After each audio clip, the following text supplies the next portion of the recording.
thank you all for joining us for what I know is going to be a superb evening that we'll enjoy all together. This is a wonderful collective of liberal Jewish congregants from around the country and in fact around the world as well. I'd just like to give the honour of introducing my two colleagues who are speaking this evening. Some of us are in funny backgrounds, as I am, and if I've got some background noise, I apologise, but my dedication to the cause that I'm in a pub, having dropped my kids around the corner, but I'm here this evening with you and delighted to introduce, well, my art synagogue colleague, Rabbi Leah Malshteen. If she wasn't a rabbi, she would be having a stellar career, probably would have got a Nobel Prize already for chemistry. And if not, that would still be rowing down the Cam. And is quite an awesome rabbi who I'm really proud to serve with. Many of you will also know her as the chair of Artseinu, World Progressive Jewish Zionist Bloc. It is an honor. If you want to ask her anything about Israel, not tonight, but another night, please do. And well, it's always a very special pleasure and an honor for me to introduce Rabbi Elli Tikvah. Elli taught me Hebrew, so art people, don't blame me. No, do blame me. She was the most wonderful teacher and mentor to me. For many of us, both as clergy colleagues and also as congregants, we will also have been inspired on many occasions by Elli in different ways, but most particularly, I think, in articulating most clearly a progressive Jewish theology for today in her compelling commitments. If you haven't read it already, please go online to the Liberal Jewish Judaism website and have a look straight away. That's amongst many other different achievements as well. But this evening, we're talking prayer. And over to you, Elli and Leah. Well, thank you so much, Aaron, for that wonderful, lovely, warm introduction and for also welcoming everybody so warmly, individually. It's really lovely. And yeah, our session's beginning. We've only got an hour. And we're going to try and find out what prayer means to us. So welcome, everyone. This is the first of two sessions, and the second one will be focusing on Jewish liturgy from past to present. But we thought, in true liberal spirit of thinking about who we are as individuals, because that's where we begin, that we should really be looking at ourselves first. So in this session, it's how we as individual liberal Jews pray. And we're doing this with three questions. And some of you may have seen the email that Rabbi Leah sent out, which gave you a heads up for the questions. And if you didn't, don't worry about it, because I'm going to say what the questions are that we're going to be considering first of all. And then I'm going to give you a moment to reflect on them. And then I'm going to ask you to share them. And Rabbi Leah is going to do the technical bit, and we'll be able to see it on screen. So let's just start, actually. So the first question is, what does prayer mean to me? What does prayer mean to me? And I'm not going to give you all three at once because that will confuse things. So let's just take a moment to reflect. And if some of you thought, yeah, I know exactly what I want to say about that, then please feel free to share. And I'm just aware that I can't see so well. Right. So here we are. What does prayer mean to me? Any thoughts? And of course, there's no right or wrong about this. This is about who we are as individuals. And if that question doesn't speak to you at all, don't worry about that either. Hopefully, other questions will. So, and you have multiple ways of being able to engage in this conversation. You can, if you prefer to type anonymously, go to www.menti.com and then type the code in, which you can see on the top of the slide of the screen share. And then you can enter your answers, or you can just unmute yourself or raise your virtual hand like Alexandra just did. Or you can use the chat. So I'm going to try to keep track of your answers by putting them up on our Menti screen. So just keep going, and I will be in the background, hopefully helping with the tech. So any thoughts? Alexandra wanted to give some thoughts. Alexandra. Prayer to me means to share my deepest thoughts and feelings and emotions with someone I can wholly trust. Well, that's an interesting response. With someone you can wholly trust. So is that a relational thing? That's you and another person. Well, I don't know whether I believe in God as a person, but it's I don't know. I never thought about that, actually. Well, it's an interesting one to just hold. Yeah. Thank you very much, Alexandra. Thank you. Any other thoughts? Is there a way of making that screen a bit bigger? I'm a bit sight challenged there, and I can't read it. I think you can zoom in on your own screen. Sorry. No, I can't. Doesn't matter. It's okay. I'll just peer very close. Okay. So we've got a second response, which is personal communing with God, which is, in a sense, one could say a very direct definition in a way of praying. Reminding myself that I'm part of something bigger. Bringing myself to a place of inner stillness and connection with God. These are fantastic responses. Deep contemplation of life and the world. So this is fantastic. It's a very rich prayer life that people are expressing. Let's see if we have any more responses coming through. A way of talking to God. That's a very traditional thing, this notion of that we're talking directly to God, expressing my thoughts and emotions. There are two sorts of prayer, more formal communication with God as well as spontaneous expressions. So maybe you mean by that more formal being when you use the liturgy, and spontaneous when you express your own prayer. Deep concentrated thought, but acceptance that it may not change anything. That's interesting, because the notion of, if I pray for something, do I expect to get something or to be heard and get an answer? These are really marvelous responses. That one's only halfway on the screen. Connects me with the past and allows me to grow as a person. That's an interesting one, of putting ourselves in a sort of context of a chain of with others, a moment of retrospection and linking that to the wider context and searching for support. Time for reflection, gratitude and hope, sometimes wishful, sometimes regretful.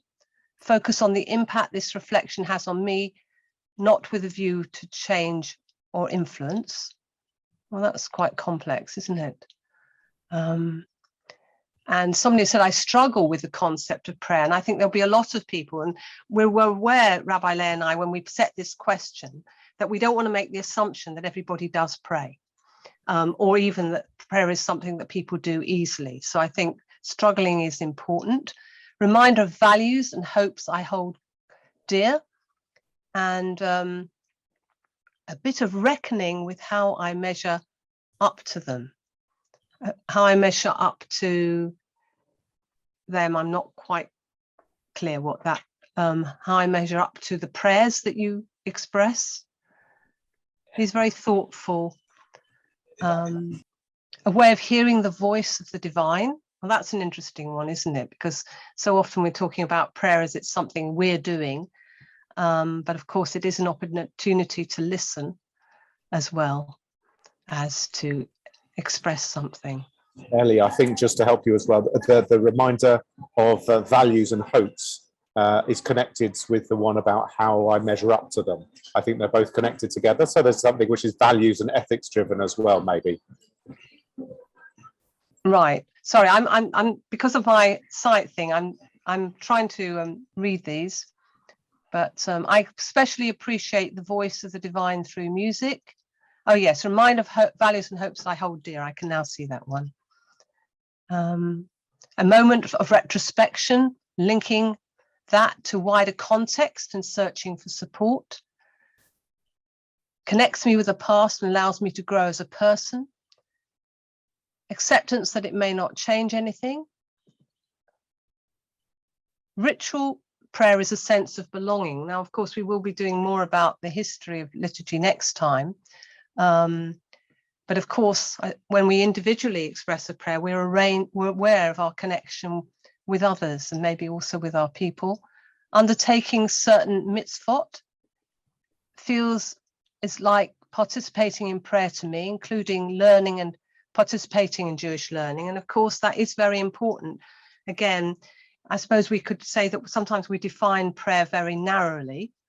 And of course, studies, one might say studies the most important Jewish act that we do.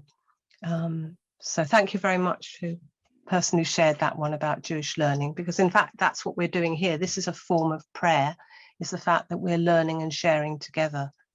So thank you. We've had, I don't know how many responses because they've gone up the screen, but I think we've had at least 25, 30 responses, and there are a huge number. And so a lot of you have shared what prayer means to you. And obviously it's something very personal, but we've also got some reflections here that connect us to something beyond ourselves and to something wider, to the divine, to others, to our context, to our history. So a lot to work on. And I hope we're able to sort of keep this actually, so that, because I think it will be something that will help us, both Leah and I, to reflect more for next time. So thank you very, very much for all those responses. Now, we've got a second question. And if I pray, do I pray? Because I don't want to make an assumption we do. And if so, when do I pray? And so I don't want to lead that too much, but you might want to reflect on, what does the when mean to you? When do I pray?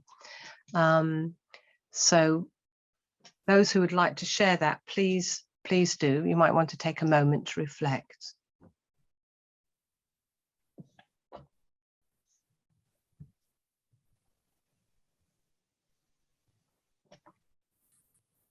And I suppose one of the things about the when is, is it at set times or is it in the moment? Is one of the things to reflect about. Anywhere, anytime. Well, that's a great one.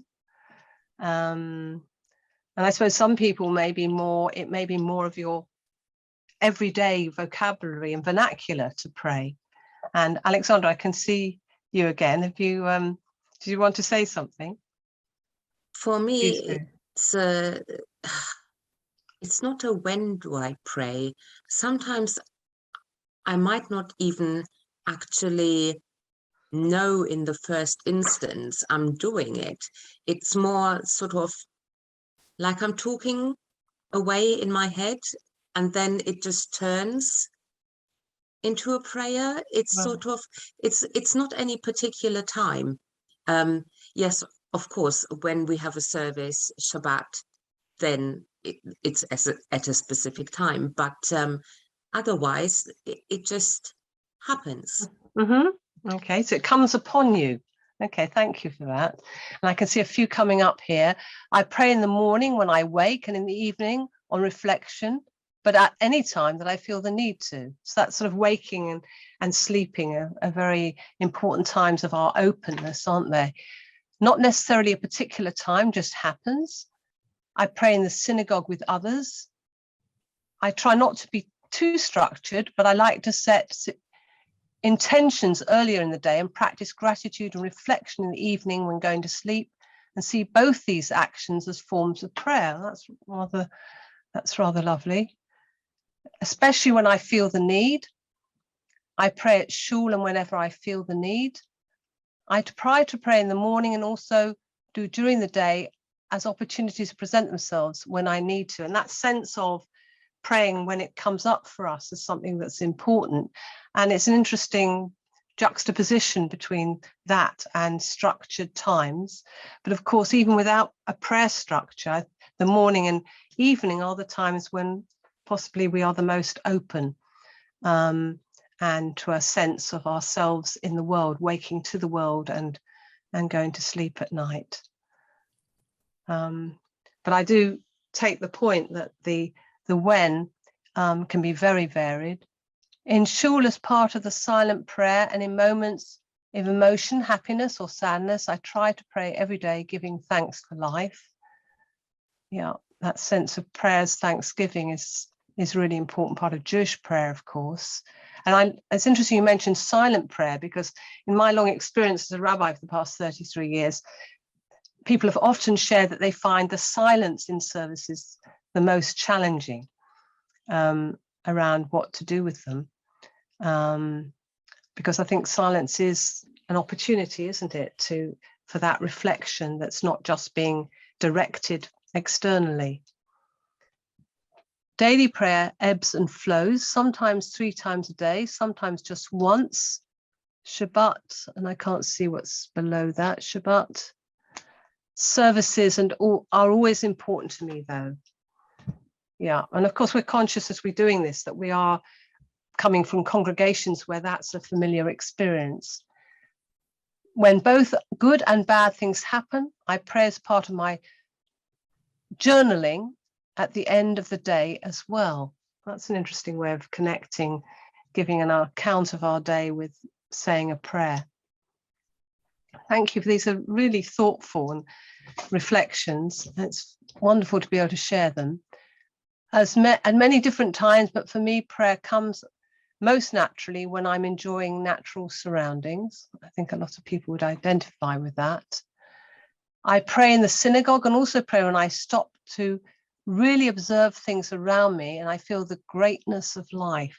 That response to, it's what Abraham Heschel called radical amazement, that sense of awe for the world. I think quite a lot of people identify with that. Apart from when sharing in ritual, when motivated by emotion, be it observing beauty or facing the challenges of life. And it's interesting, these are very individual responses, but they're very universal, and often the individual is universal. It's a paradox that we express things as individuals that so many of us can say amen to, because they resonate with all experience of life. So that's very helpful to actually share them and actually express our thoughts about them. Thank you. Because I see it as a form of deep thought, it could be at any time, but usually when I feel the need, even though I don't think that it can bring about change. That's interesting. That's come up a couple of times, the notion of change. And I suppose, you know, the kind of mechanistic notion of prayer is somehow you pray for something or for something to happen or for something to change. But that awareness that actually it's not a mechanical thing. It's not about trying to have an impact on events, but it's our response. So thank you for that. Yeah, very, very helpful, thoughtful responses. It'd be interesting to know if one asks these questions of the general population, and not just of people who are members of synagogues, whether how different the responses would be. But thank you. I think so. Our third question is has another one come in? No, our third question is, what do I pray about? And so this is what do I pray about? What's in my head? What maybe even articulated through my mouth? What is it I pray about when I pray? And it may be that it's many, many different things.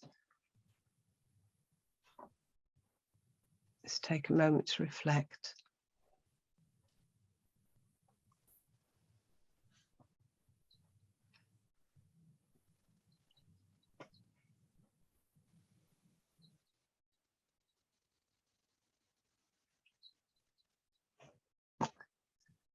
I use the notion of change in hoping for change in myself. I see the notion of change in hoping for change in myself. That's interesting. Yeah, that's an interesting way of thinking about change. Yeah, not changing external circumstances, but our own inner transformation. Yeah, thank you for that. It's very helpful.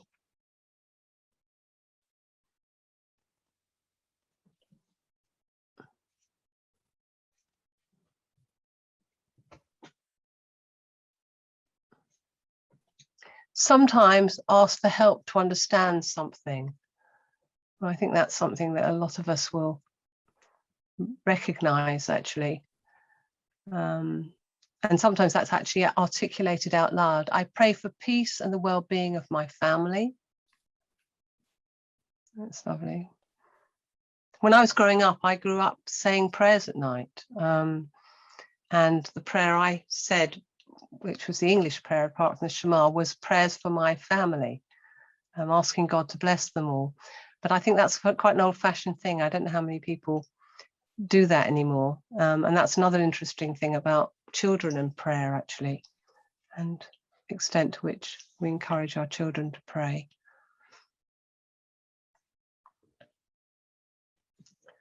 Gratitude for being alive and well, for those in distress, especially for the Ukraine at this time. I pray for a time of peace. I give thanks that I believe in one God. So there's a lot there. Gratitude being very important, and a concern for others. I pray for peace and healing.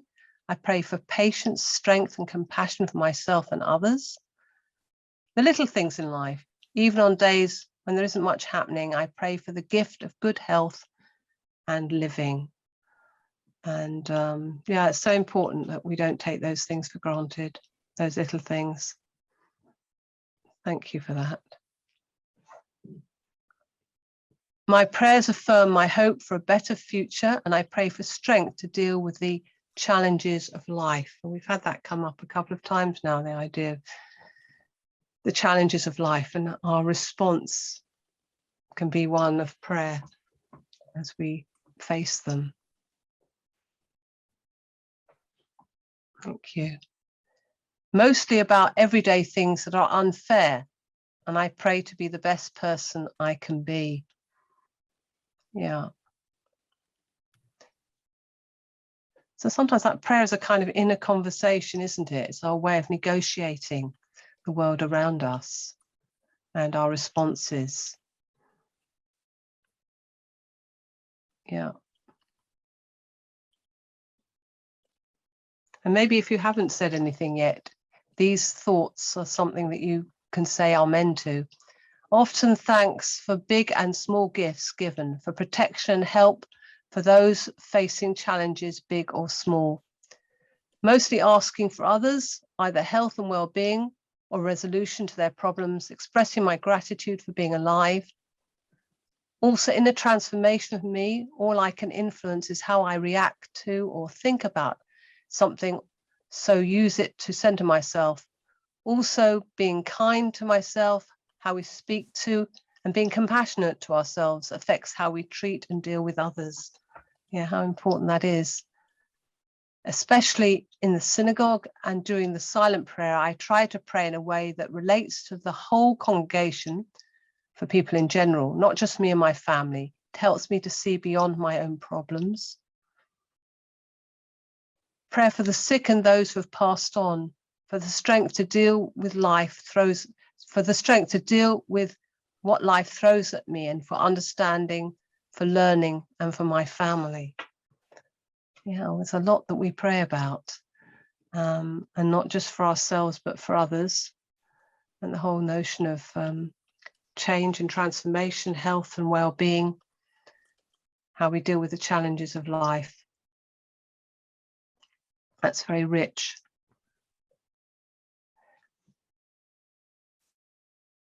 I see it as helping me to come to terms with particular problems, or helping to identify solutions, if feasible. It seems that prayer and praying is a very rich experience for many people. I pray for the ability to listen more than I speak, so as to better understand people with differing viewpoints. And that's a very important one, isn't it? I think we could all, a lot of us could pray for that. I certainly could, listen more than speak. Rabbis do a lot of speaking.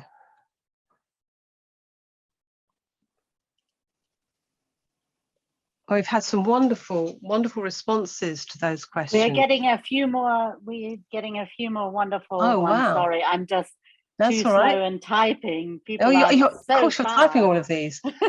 Oh God, I'm sorry, Leah. I find don't be sorry. I find petitionary prayer difficult as a concept. I give thanks for the wondrous world we live in, for my life. I pray for others who are suffering, and I hope it makes me more empathetic and a better person. That's interesting, the whole notion of the impact that actually just praying itself has on ourselves. Somebody said, I never pray for myself. That's interesting. Only praying for others. I can't say that's true of me. That's quite something to never pray for oneself. You know, that simple prayer, help me, that many of us will have articulated when we're in trouble. Yeah, thank you. This is so good, and I'm sure that sharing them will give us a chance to reflect, and when we actually receive them, to respond further as we reflect on what other people have said. So thank you. That's incredibly rich. Yeah. So it seems that here we are, we've just come together from places all over the country, different congregations. There are 42 of us all together, including Rabbi Leah and myself. And we have found so much to say about what prayer means to us, about when we pray and what we pray about. It's clearly something really important. And just as well, it's a key cornerstone of Jewish life and of liberal Jewish life in particular. And it seems that we have a rich prayer life that we need to pay attention to. And when we look at liturgy next time, find a way of making a connection between those things as well, between our individual personal experience and the communal experience, to make it richer. So thank you everybody for sharing. That was really marvelous, really marvelous. You come to a session and you're given work to do and thinking to do, but it's certainly for Rabbi Leah and I, it's very enriching. So thank you very much indeed. And we've had all these responses recorded. We're going to share them later. And now Rabbi Leah is going to facilitate the next section.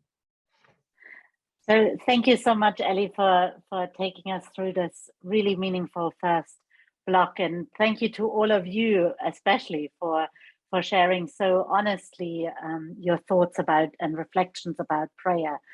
And as Elli said, we will be able to share those slides with you after the session. So if you want to revisit that, you can revisit everyone's answers.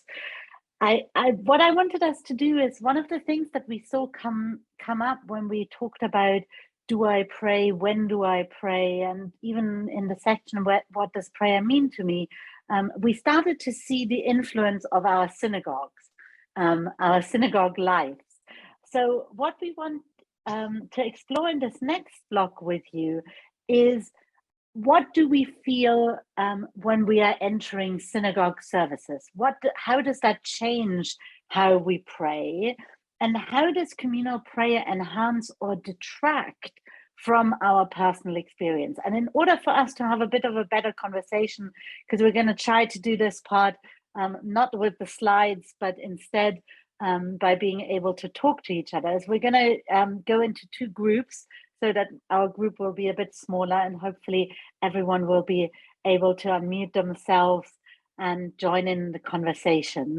So Rabbi Elli will stay in the main room, and I will join breakout room 1. And in just a second, if I have assigned you to that breakout room, which has happened randomly to just spread out the numbers approximately evenly, we'll spend the next 15 minutes together to explore a little bit about how our communal prayer maybe enhances or detracts from our personal prayer experiences.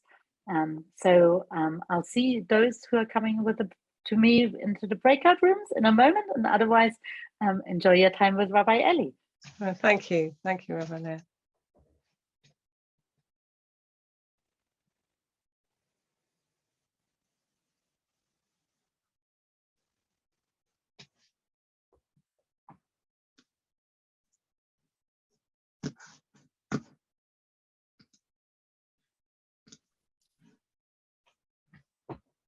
Hello, everyone who's in this group. Thank you for being here this evening. And now we've got an opportunity to actually share our thoughts on that key question about the extent to which making a connection with going to shul, our experience of synagogue services enhances or detracts from our personal. We've shown that there's a very rich personal experience that many of us have shared this evening. And this is really important because, you know, the Liberal Judaism is celebrating its 120th anniversary. And we've had, you know, a series of prayer books that each congregation shares together and uses for services. And making a connection with us as individuals, and individuals being so important to Liberal Judaism, is very, very key. So does anybody would like to, and if you can just unmute yourself, maybe put your hand up. I'm having difficulty seeing very small things on the screen. So if I can't read your name. Yeah, Rabbi Elli, also, if you go to most people, at least, that have got a screen like mine, if you see a little button which says view, you might be able to get into gallery view if you hit the. No, I'm in gallery view. You're in there. You just can't hear, so you see a lot of people. Okay, but I other can people see might them all, want to do but that. I can't. It's just their name when they're just they're. I'll try and help you. It's okay. Yeah, in terms of identifying people. Yes. So, any thoughts? I think Alexandra might like to say something. Where is Alexandra? There she is. Hi, Alexandra. No, actually, I was just coughing. Sorry. You're coughing. Okay.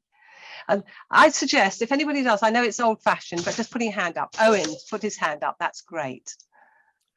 I think my approach is a little bit complicated because my take on prayer is very, very much as a result of my own personal post-Holocaust theology, meaning prayer can be very, very difficult from the point of view of asking for anything. So prayer to me is very much about engaging with my conscience, if that makes sense. And it's a very private thing, and I do it all the time. But when I go to synagogue, I'm not necessarily taken by the prayers where we're asking for things. But on the other hand, I absolutely love the sermons, Torah, readings, etc., because ultimately I'm very, very taken by the view of Judaism being quite agnostic and not having definite views about God or God answering prayers and so on. My faith is really based on hope, but not to ask. So I'm not really distracted when I go to synagogue. I can sort of arrive feeling a little bit harassed and so on and so forth, not having had the time to prepare, a busy week. But it always happens as a rabbi is going through the service, suddenly it reaches out to me and I'm grabbed by it. And it feels wonderful, and I don't necessarily understand why, but I trust and hope Am I making any sense? Yeah, yes, sure, you are. So you're, in a sense, you're creating a bridge between yourself and who you are coming into the synagogue, and then meeting what is offered to you, and making a connection for yourself. Yeah. Absolutely. Yeah. Oh, that's lovely. Yeah. Thank you, Anne. Thank you. Any other responses? And it'd be helpful if you can say your name.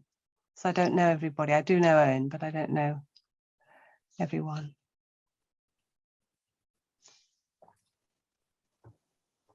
Anybody else?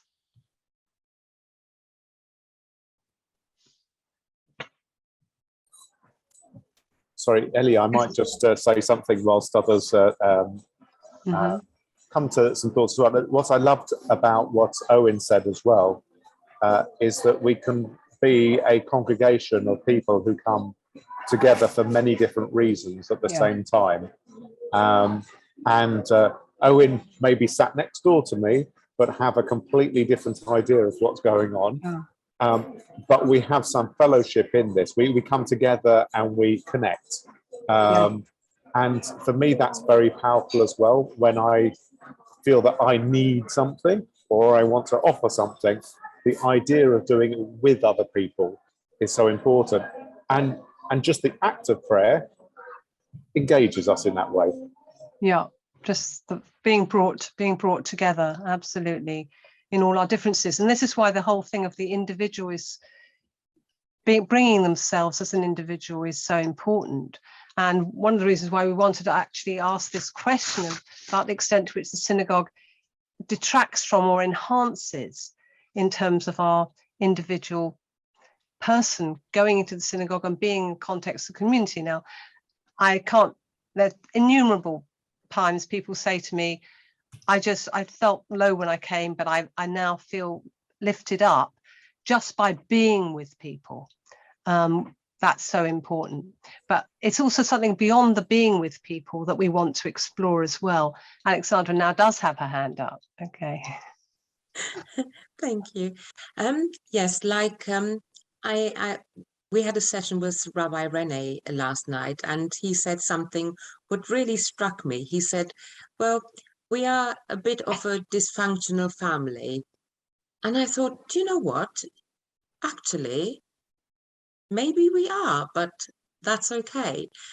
When I go to synagogue, I feel like I'm coming home. I'm coming to see my family, not necessarily blood family, but family who understand me, where I don't have to worry if I put a foot wrong, that I'm going to be condemned for anything, but that I'm understood and I can be righted and be taught how to make it right and try another way. That's interesting. So the sort of help that you get when you come to the synagogue, the difference it makes your individual perception of things and your experience. Yeah, thank you. There's another hand up. Roberta and then Sybil, I think you've got. Okay, thank you. Is that Roberta? Yes, thank you. I think for me, it's a really good opportunity when I go to synagogue or when I join in services online, including our meditation services in the morning. It's an opportunity to calm my mind. I have a very busy mind, and it somehow shuts out the outside and makes me focus on things that are important and not whether the dog needs a walk or I haven't cleaned the work surfaces or whatever. And for me, music is exceedingly important. And both at meditation and in the synagogue services, we always have really wonderful music, which really speaks to my soul and helps me to free my mind to talk to. That's fine. Do I take it that you're at Bristol? No, I'm at Finchley. Well, that's interesting because Bristol also does that. So Finchley's doing it. So I think this is one of the things the positives that's come out of COVID, actually, is that before there wasn't this daily experience in the liberal movement. And it must make a difference, that daily contact, daily connection. That's very interesting. Thank you, Roberta. Thank you. Sybil? Sybil. Yeah, to some extent it's very much similar for me actually, but I feel at least once a week I can set aside that time where the world doesn't kind of intrude into everything else, and you can be much more focused. And yes, it is partly because you're joining with other people, but it is also because it is, as it were, a special time in the week when nothing else really matters, and that's quite important to me. That setting apart, that separation is helpful, isn't it? To have that special day set apart for that. Yeah. Thank you, Sybil. Thank you. Any other thoughts? Yeah. Before I take Owen, I just want to make sure nobody else wants one before we. Nobody else? Okay, Owen. Can I just make a point about being overwhelmed a bit by something I don't understand? What I mean by that is, as you know, I'm deaf. Sometimes I can sort of hear the sound either with singing and feel quite emotional about it and feel there's something touching me without having a clue what the words actually are. Now that fascinates me, and it happens quite regularly. And I don't really know what it is. That's interesting, because I mean, that's an interesting one. Somebody who didn't grow up in the liberal movement, I struggled in the early days with the overemphasis on what everything means intellectually, as opposed to just the experience of the feeling. And I personally, that resonates with me, that things can touch you and you feel them without necessarily understanding them. Exactly. Absolutely. Yeah. It's fascinating. It really, really is. Yeah. And it has to give us pause for thought when we're thinking about the words of prayers, is the whole dimension of feeling. Yeah, thank you. Trying to see if somebody else would like to say anything. I mean, one of the reasons we've asked this question is because Leah and I have been working on, as some of you will be aware, on a new liturgy. And so it seems to be really important that we find a way of connecting our individual experience with what we're doing communally. And the extent to which services we attend enhance what's our personal experience or detract from it is really important. So I'm interested if there are any thoughts or reflections on that. Yes. Can you just say your name? Yeah, Paul. Hi, Paul. I'm somewhat conflicted by this. Aaron will know all about it because he's my son-in-law. All right. Okay. Nice to meet you. Nice to meet you too. I'm an unbeliever. I don't believe in God.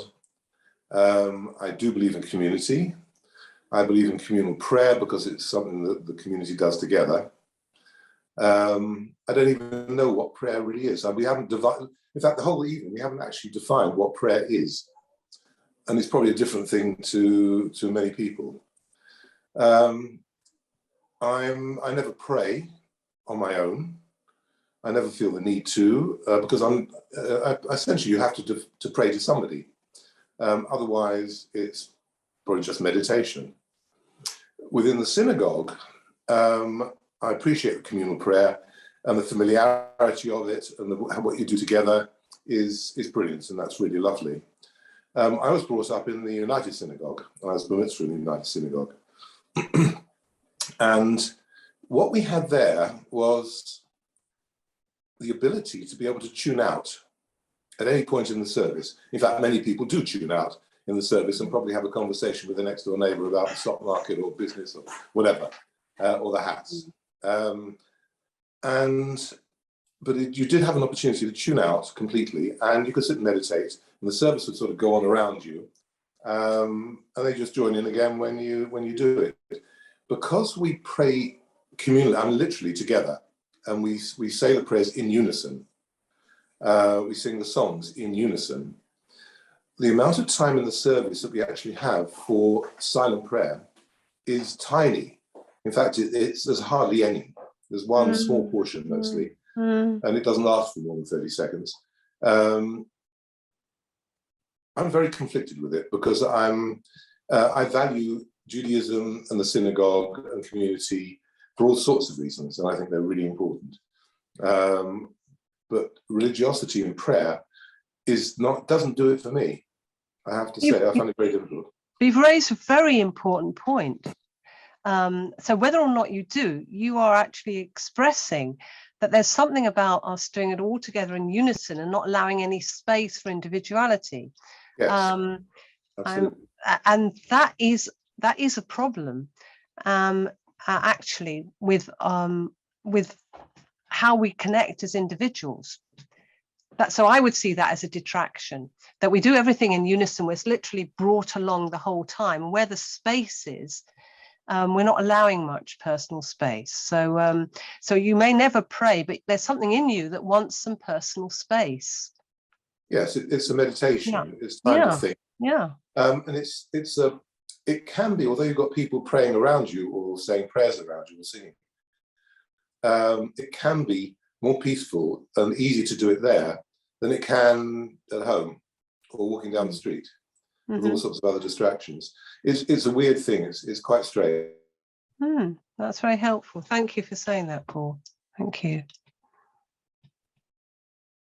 Any other thoughts and reflections? Yes, and do say your name, because I can't.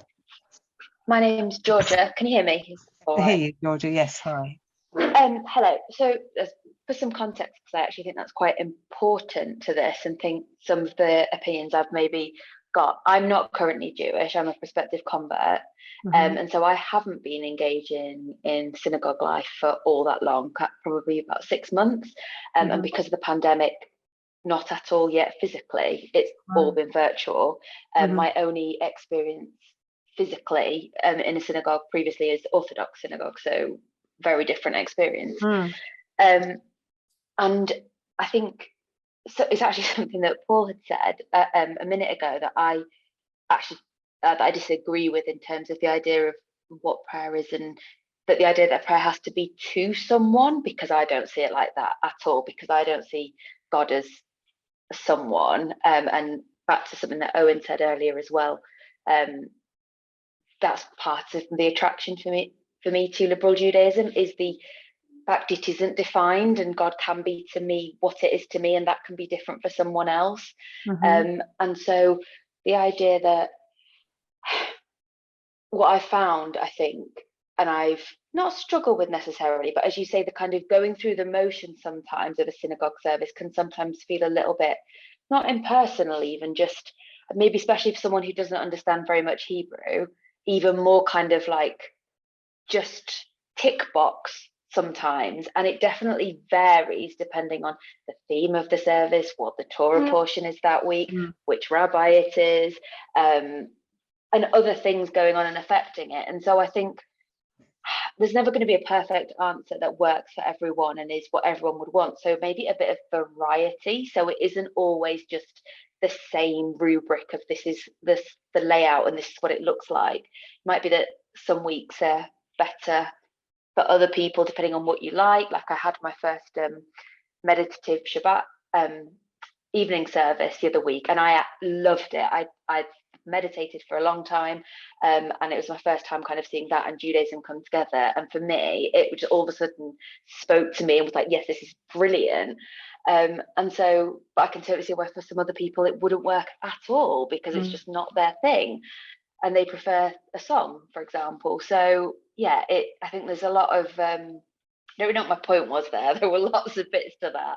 It's just so many people said things that kind of twigged something. Yeah. And the fact you just said something about variety, and that's really important. If we're going to encompass individuals, it's something that Rabbi Leah and I feel very strongly about, then there has to be variety, and it can't always be the same type, because we're different people. So thank you very much for that. That's great contributions, and I wish you well on your journey into Judaism.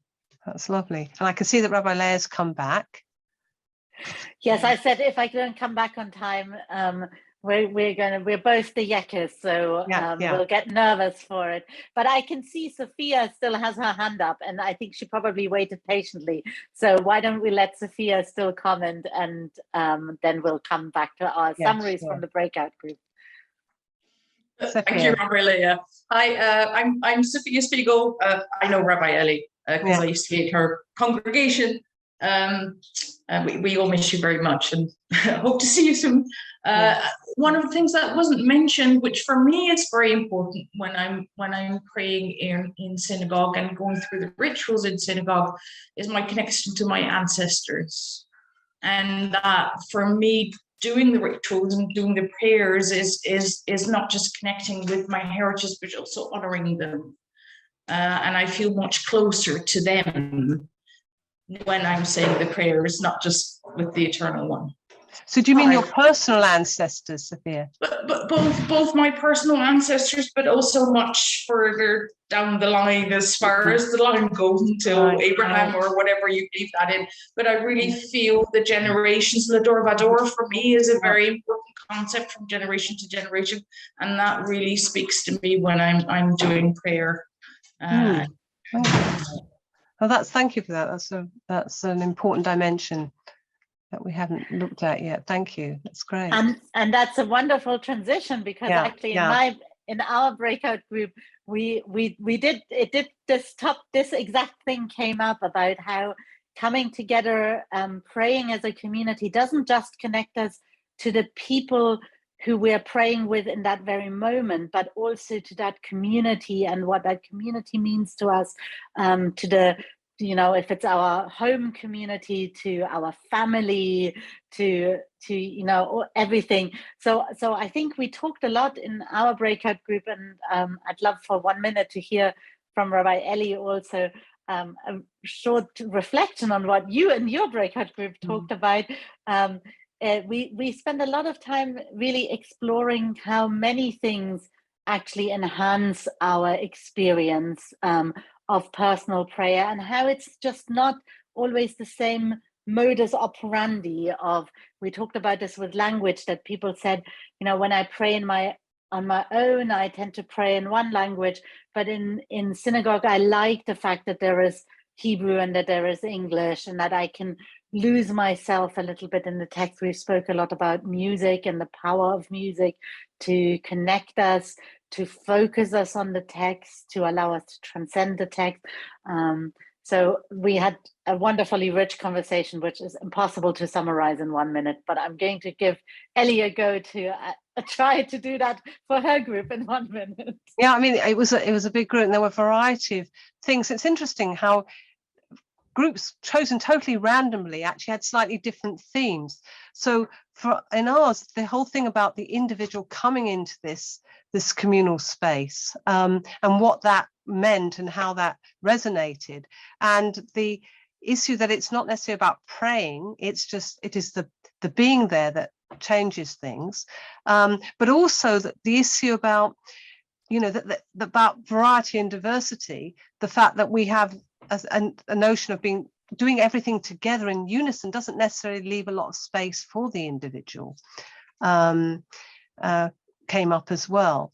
And but it's interesting that I don't think anybody said anything about it detracting. Nobody said, well, going to synagogue detracts from my personal experience at all. It was about bringing the personal into the communal and actually finding, although people wouldn't necessarily use this word, but actually finding an enhancement, finding another dimension that wasn't in the personal experience. So it's been very rich to listen to a variety of different voices, actually. And, thank you. Yeah, and I think absolutely, I can absolutely echo that, and it was wonderful to be able to hear so many of you in those breakout rooms, and I'm sure we could have this conversation forever. We wanted to ask you one more question, and this is a really specific one. And it's, in a sense, it's a simple one because it's really specific, but it might not be so simple. Are there any particular prayers in the Shabbat service that resonate especially with you? So where you really say, that's the prayer that I love most. If the rabbis decide to skip that one, I'll be totally upset, and I feel like you've taken my my whole Shabbat service experience away. So you can answer again in the Mentimeter, in menti.com, or you can do it in the chat, and I will type away like a maniac to try and get us a lovely word cloud, hopefully. I've just lost you. Oh, can you no longer hear me? No, I can hear you, but I can't see anybody. Oh, I don't know. Oh dear. How did that happen? Oh, sorry, just go on, just go on. We can still hear you. That's fine. You can't see me though.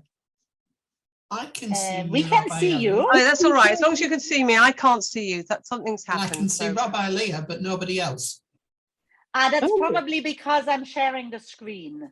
Ah, So maybe, Right, now, maybe okay, now I can see you. Thank you. I can see Rabbi Leah now. Yeah. Okay. It all went. It all went blank. We have a lot of variety here. Yeah. Our word cloud is getting really varied. The Shema is getting boosted. And people know what's happening here, that the more something is mentioned, the bigger it gets. Yeah. So you can, as you see the answers, you can weigh in and we can move things. Silent meditation's got a bit bigger. Oh, my keyboards have suddenly turned Hebrew. How did that happen? It's got a mind of its own. Absolutely.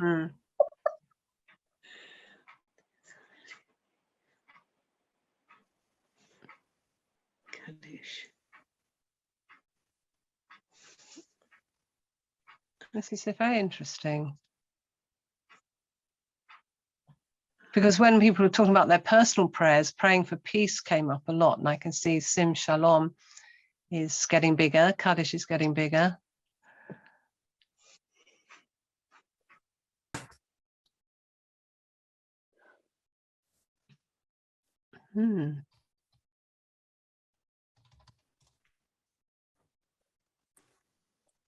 Somebody is, we're boosting the Shema a bit more.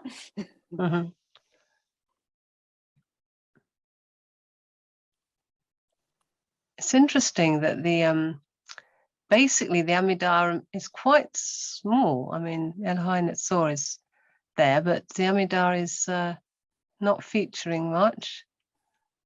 Oh, it's getting boosted now, Ellie. That's okay. Oh, that's okay.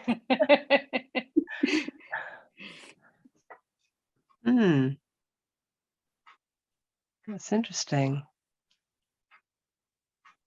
Sim Shalom, Shema, Kaddish.